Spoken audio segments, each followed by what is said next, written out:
Robbie actually moved me in the shooting scene. There you go. Okay, gotcha. Okay, we're ready. Okay. Well, no. Yeah, you go. Great. Okay. Yeah. Hi, I'm Morgan. And I'm Robbie. Okay. Hi, I'm Morgan. And I'm Robbie. And we have kind of a crazy love story. We kind of like to tell it in chapters because it's one of those stories that's hard to follow if you don't set it up with some chapters. So. Yeah. We met. Well, we didn't meet. We actually saw each other. She didn't look at me once. I didn't. Yeah, I was not at all. distracted, Yeah. emotionally distraught on my freshman move-in day at California Baptist University. And I was moving her in. I was the junior, and I looked at her and I was like, she's so gorgeous. Oh my gosh, she's a freshman. And so I instantly ran over to her room because I wanted to move her in. She did not look at me once, and I was so excited because I was like, look over here, please. I want to ask you on a date. But she literally did not look at me once. So me and her dad just struck up an awesome conversation. And I didn't see her for 3 more years.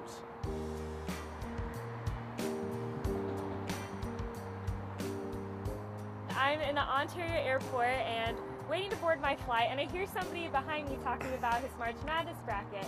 So I turn and I see it's Robbie, and he's wearing a King sweatshirt, total 916 fan. And I gave him a Sack for smile. life. And I knew he was cute, but I wasn't quite sure yet how I felt. So I just smiled and then looked the other way. And then Robbie said, I don't know. I said some joke because I was trying to be really funny. I saw her from across the room, and I knew who she was immediately, even 3 years later. And so I needed to get her attention, and we were next to each other in the boarding line, and I was like, I'm hilarious. I'm going to say an awesome joke, and she's going to turn around and laugh, and it's going to be awesome. And so I said a joke that was not funny at all, but she turned around and laughed, and I was like, all right, I got her. And so it's probably about March Madness, but then after that, because Southwest is open seating, we sat next to each other the whole time, and it's like we knew each other our whole lives.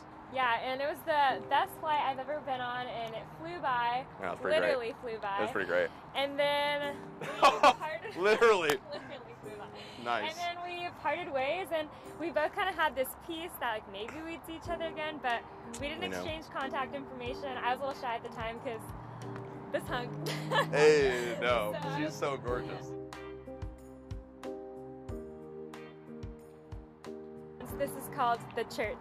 So I just came back from college. I was home for the summer, and I was like, you know, I should probably check out some local churches in Sacramento. And I picked out Bayside Midtown. Shout out Bayside Midtown. And while I was there, I look over it, and I see this guy waving at me, and it was Robbie and his family. I was like, what an idiot. This is insane. I was like, are you kidding me? Yeah. After church, I waited in the parking lot for him, because what else do you do when you see a cute guy from a plane? That's what I do, yeah. You just wait. When I see a cute guy, yeah, I wait. So I was waiting for him in the parking lot, and he comes up to me, and we kind of talk about and laugh about how it's such a small world, and again, part ways about exchanging information. She was with another guy at the time that I thought was her boyfriend. It was just a friend, so I did like an hour of Facebook stalking, made sure they weren't together. And then I added him on Facebook because I was like, you know what? Yeah, I'm going to take initiative. So I added him on Facebook. Nothing says I want you more than someone adding you on Facebook. But then he waited for a week to reach out to me. So yeah, I was oh scared. My gosh, I was so scared. This is awful. But then, as I'm walking Hobby Lobby about 5 days later, I look at my phone and I see somebody calling me from Facebook Messenger, which I did not know that was a thing. So I was extremely confused, and it was Robbie. Yeah. So I didn't answer naturally because I was so confused. Don't ever call it the Facebook Messenger app. It's the weirdest. Just swallow your pride and shoot them a DM or something. It was the most uncomfortable thing. And we saved the message so we can listen to it now because it's in the messaging app. But she called me back, gave me her number, called me back. I did, and then I was like, yeah, so he asked me to go to coffee with him, and I was like, yeah. Totally, sounds great.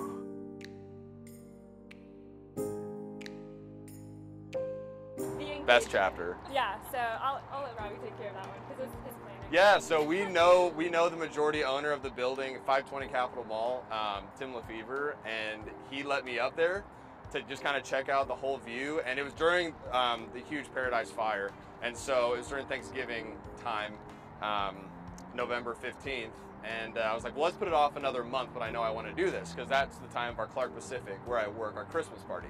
Morgan, I had actually our owner's executive assistant email me saying, hey, it's tradition for all of our coworkers to go get drinks at this rooftop bar in downtown Sacramento, which I don't think exists. And I forwarded it to Morgan. I said, hey, we're all getting drinks with the owners. It's going to be awesome. And so she thought we were getting drinks. Him because he's always so honest. I'm just so honest, yeah. Never lie. And so we go over I had gone to the building early. I laid out rose petals with my mom and my brother and printed out pictures. And it's the most gorgeous view of the Capitol. And so I went and picked up Morgan. We came over, and the guy who owns the building played his part perfectly. He was like, hey, you guys with Clark Pacific? And we're like, yeah. And he's like, all right, follow me. So he just like played it so cool. It takes us up to the roof, and Morgan your jaw just dropped. I mean, yeah, she literally thought we were going to a rooftop bar, and said it was just rose petals and pictures and a great view. And I had this great speech planned in my head, and it all went out the window. I just dropped on one knee. I forgot literally every word. And I promised myself I would never be one of those ugly criers, but I totally We have some great pictures of that. Some great pictures. And then it was a great night. It gets better. Then Robbie threw me a surprise engagement party at my home. So it was all of my friends and all of his friends. And again, I think Sacramento is a great family community, and it was really awesome that we were able to spend it with our friends and families. Yeah, and just to show how much we love Sacramento. I mean, it's the perfect place for us to get engaged. Yeah. It's just like, it wraps up our whole relationship.